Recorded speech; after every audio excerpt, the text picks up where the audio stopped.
Sensation, le MAG. Bonjour à tous, bienvenue sur Sensation. Je reçois aujourd'hui Jean-Baptiste Amonique, maire de Villepreux, et Laurent Merker, maire de Montigny-le-Bretonneux. Bonjour. Bonjour. Alors vous êtes tous les deux à l'origine d'un courrier adressé au Premier ministre Jean Castex pour dépeindre la situation compliquée et anxiogène dans les établissements scolaires du département des Yvelines. La lettre a été rédigée le 11 janvier à l'issue d'une nouvelle conférence de presse concernant le protocole sanitaire dans les établissements scolaires. 37 maires ont co-signé ce courrier. On va s'arrêter justement sur la situation dans les écoles et vos revendications auprès du gouvernement. Alors qu'est-ce qui vous a poussé à écrire ce courrier ? Bon, déjà un mot sur la démarche, effectivement, elle rassemble plus de 35 collègues maires dans le département. C'est une démarche qu'on a souhaité constructive, c'est-à-dire qu'au-delà des revendications, nous on a souhaité se poser en témoin d'une réalité locale, d'une période assez compliquée que nous traversons dans nos communes, dans nos écoles, dans les différents accueils aussi de loisirs, finalement sur aussi tous nos services publics. Et donc on a voulu faire part au Premier ministre de ces remontées de terrain qui nous paraissent évidemment importantes, puisque on sort d'une semaine qui a été, je crois, assez chaotique, on peut le dire, notamment pour les enseignants, pour le personnel, mais aussi pour les familles. On l'a vu avec ces protocoles. Alors justement, vous ne remettez pas en cause la gestion de la crise sanitaire, mais vous demandez un allègement des protocoles sur certains points. Alors, on va s'arrêter justement dans les écoles. Comment la gestion de la crise sanitaire est perçue et surtout gérée par le corps enseignant ?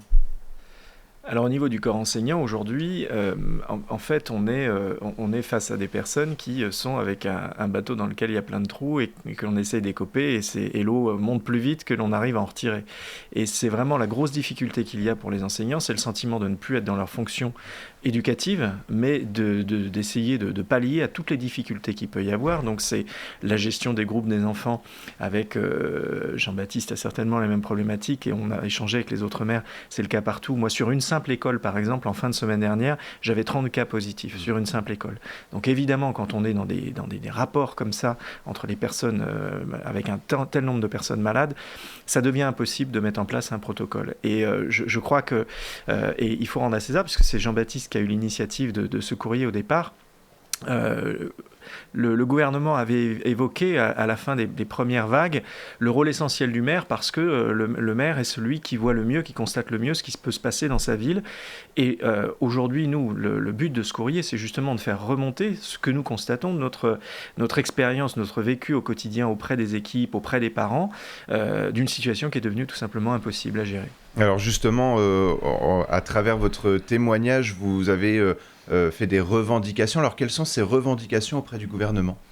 D'abord, pour corroborer ce que vient de dire mon collègue, ce qu'on a constaté, c'est qu'il y avait cette situation qui a été parfaitement dépeinte dans les écoles, mais aussi, nous, on alerte sur notre capacité, en tant que collectivité, à suivre.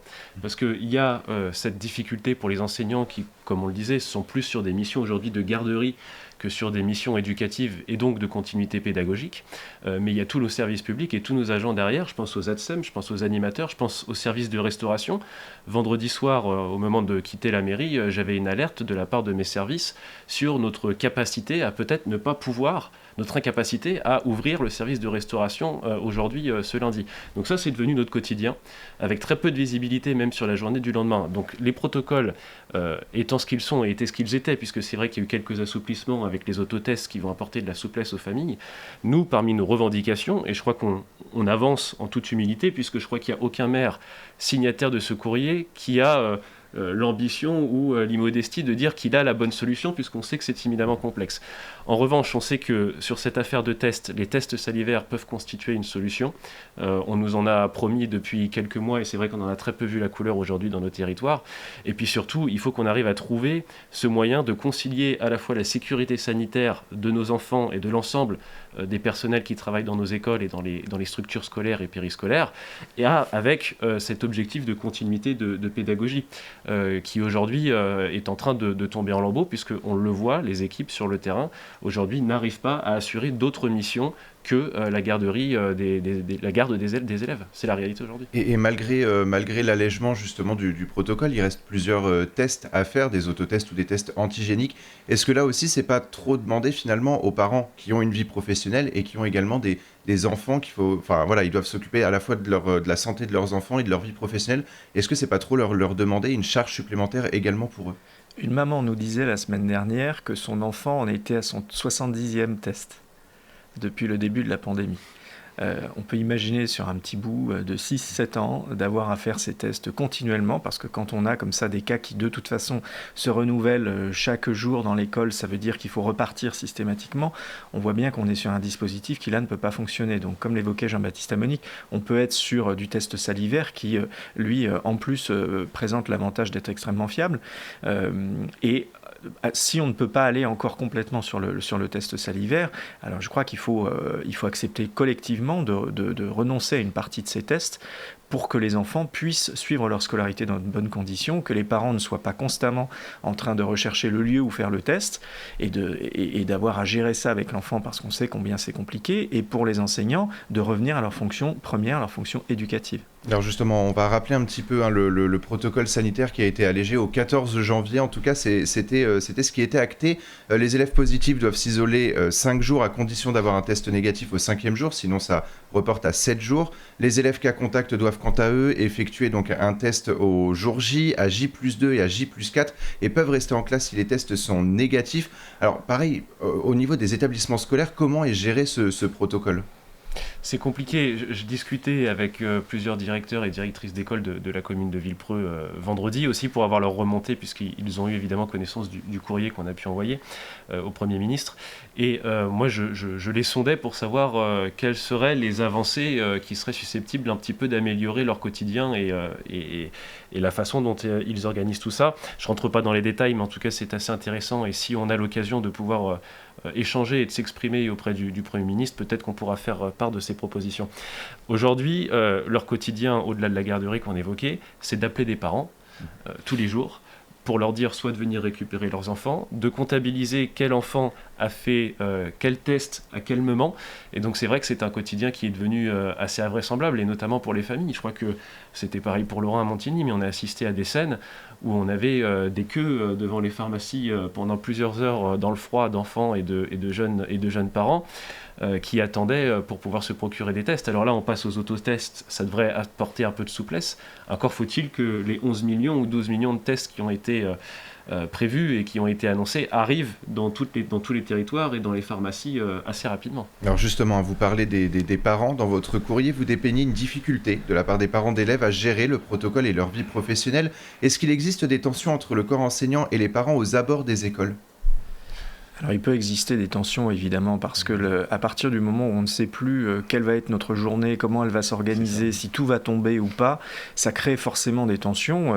Une personne dans son milieu professionnel peut avoir tout un tas d'autres préoccupations, et celle-ci vient s'ajouter, et cette incertitude permanente quotidienne qui est là depuis maintenant plusieurs semaines rend les choses complètement impossibles pour les familles. Et donc même si évidemment je pense que chacun comprend et fait l'effort au niveau des parents comme des enseignants, l'exaspération arrive et forcément ça peut susciter des problèmes de tension forte, que ce soit envers les uns ou les autres, mais de toute façon ça traduit ça aussi, qu'il y a quelque chose qui ne fonctionne pas bien et que ça doit changer.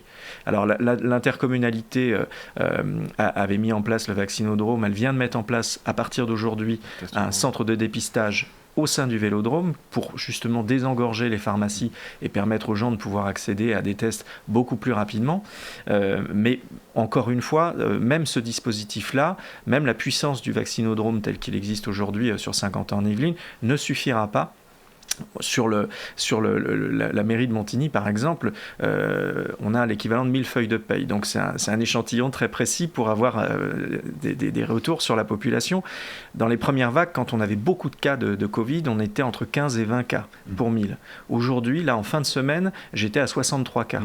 Donc on comprend bien que là, on est dans une période très particulière qui ne correspond pas aux périodes précédentes et qu'on ne peut pas la gérer de la même façon que les périodes précédentes. Et donc, il faut trouver des solutions et alléger les dispositifs. Alors, rapidement, dans les 30 secondes qui nous restent, est-ce que l'isolement et la fermeture des classes peuvent également amener un risque de décrochage scolaire ? Parce qu'on rappelle que vous voulez, tout comme le gouvernement, garder les classes ouvertes.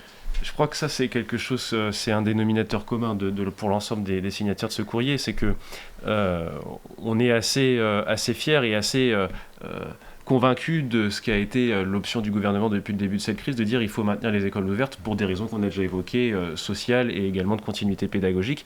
La question qu'on pose, sans pour autant appeler à un retour au protocole de septembre dernier, même s'il y avait aussi du bon dans ces protocoles, c'est de savoir comment on arrive à avancer sur un équilibre entre fermeture et ouverture, mais une ouverture où le quotidien des élèves ne s'en trouverait pas perturbé.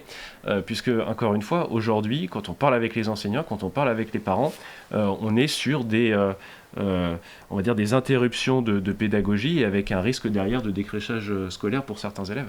Merci beaucoup Jean-Baptiste Amonique et Laurent Merker d'avoir été avec nous sur Sensation. Et pour revoir ou réécouter cette émission, rendez-vous sur notre site et application Radio Sensation.